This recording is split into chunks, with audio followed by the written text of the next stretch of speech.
What's up, guys? We are here with Mr. Calen Lewis, our hamster player, and he's going to show us his deck profile that he's done very well with over the last 5 years that I've known him.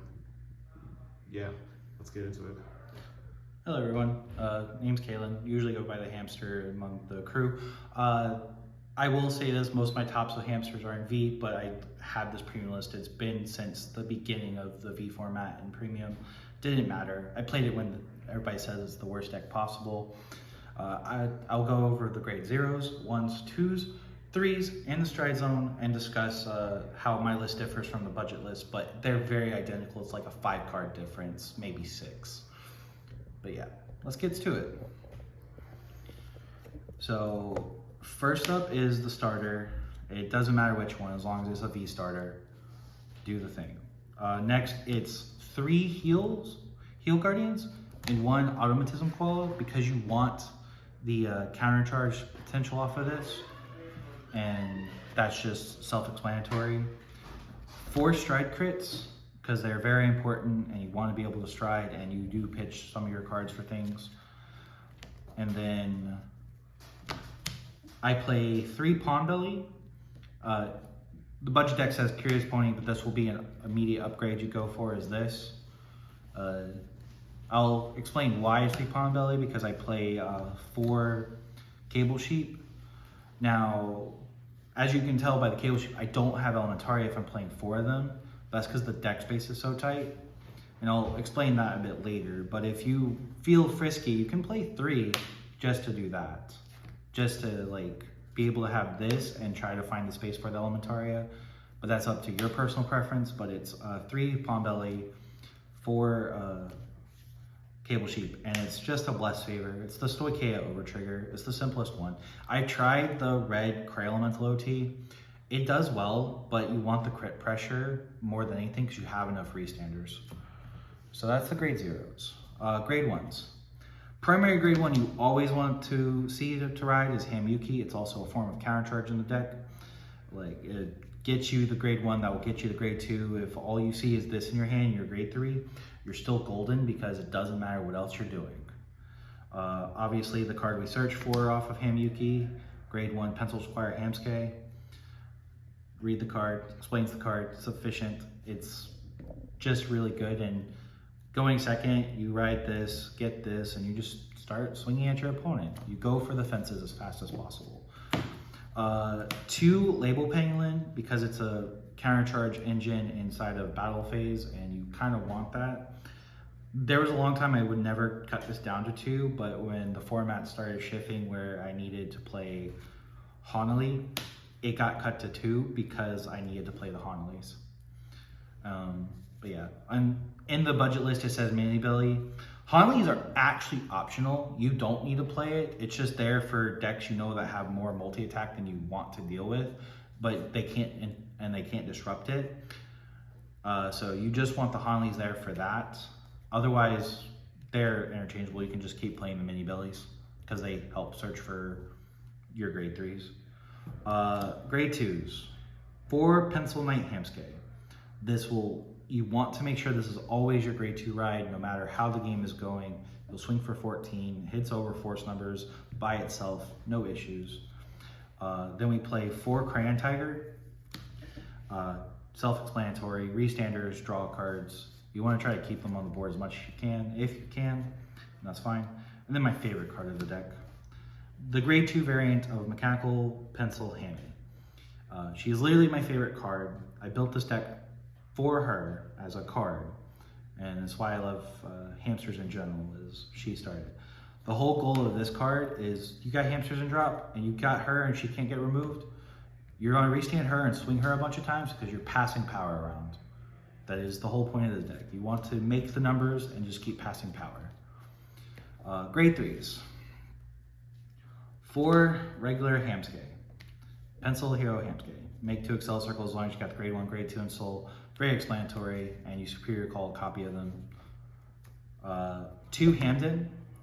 The Hamden, I will go over for why it's there as a play for certain things, but it's there as a extra factor. It's not really a win more card. It's also if you don't see regular Hamskay, riding this doesn't hurt you because you still have a Hamskay named for Yuki to do the counter charging, because you need to be on a Hamskay Vanguard for that. 2 Amazing Professor, so you play a total of 6 restanding cards.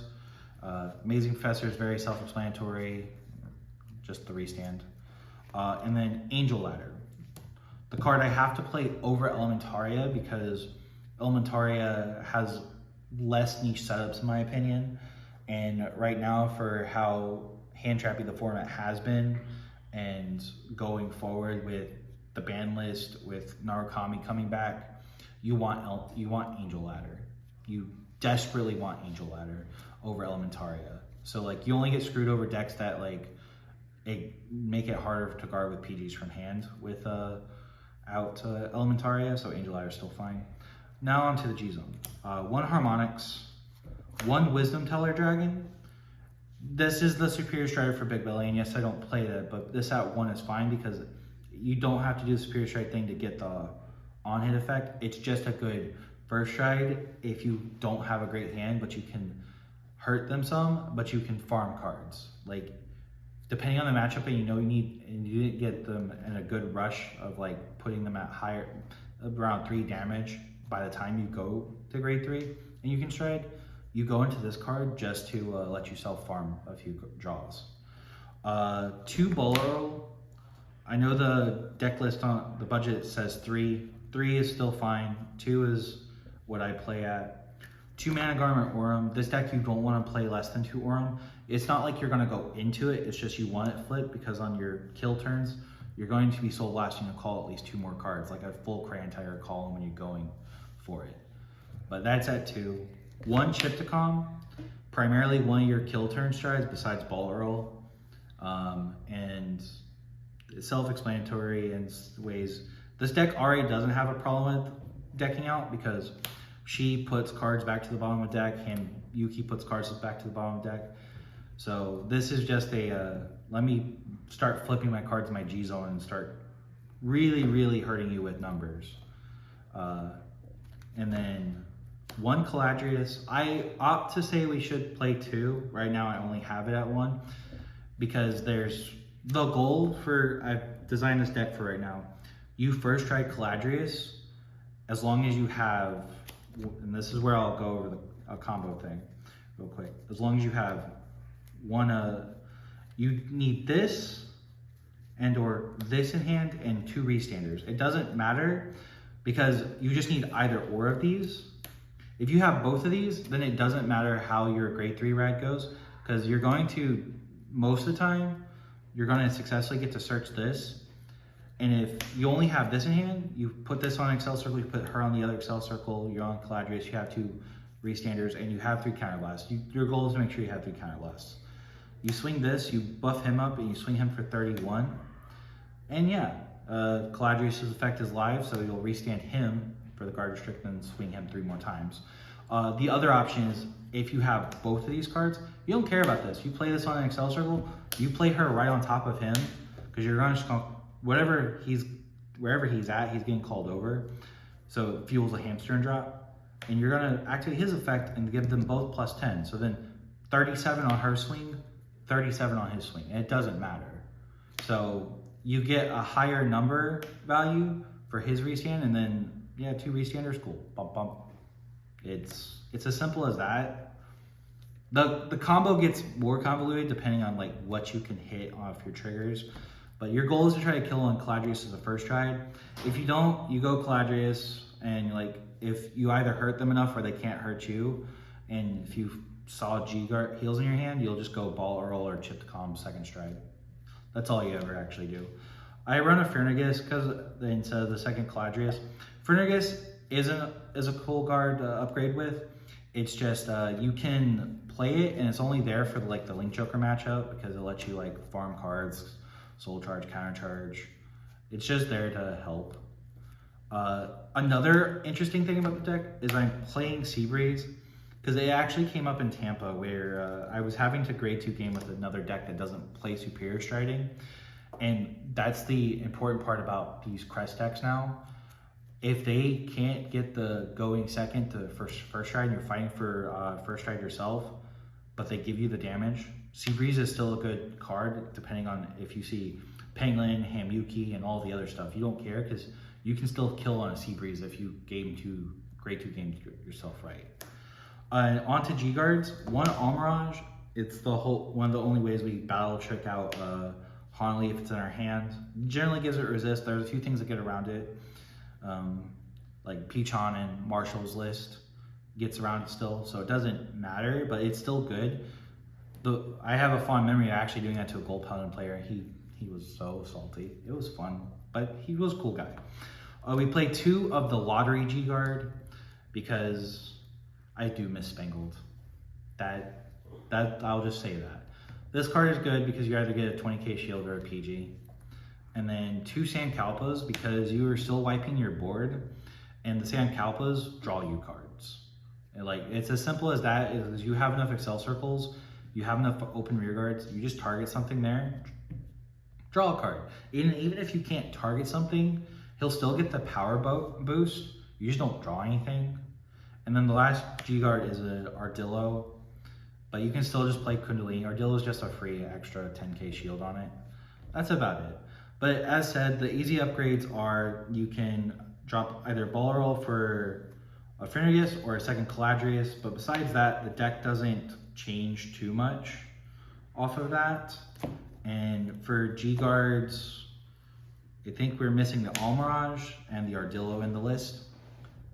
And main deck wise, I already said you can choose to play the Honleys or just keep with the mini billies. Mini billies are very useful for helping you try to find your grade 3 pieces like Amazing Professor, Hamden, and Angel Ladder. And so it's fine at 2. You don't need the Honleys. And yeah, if you wanted to try to make space for Elementaria while you're not playing, while you're playing the mini billies, you can drop Hamden to 1. It won't hurt you as much. It won't be great, but that's why I went over the line where as long as you see this and you have this, it doesn't matter. The Hamden is just the optional, like, better powered number play for the Caladrius turn. But you just go with that, and it's just how that works. So you can play Hamden at 1 just to play the Elementaria for your safety, but upgrades on it are definitely, you get at least a playset of Pawn Bellies for in case you want to do that. And then the G-Zone upgrades of Almirage and Ardillo. And yeah, that's all you guys need. And that's my list. All right, thank you very much, sir. It's always nice seeing the hamster list. And stay tuned for the next deck profiles.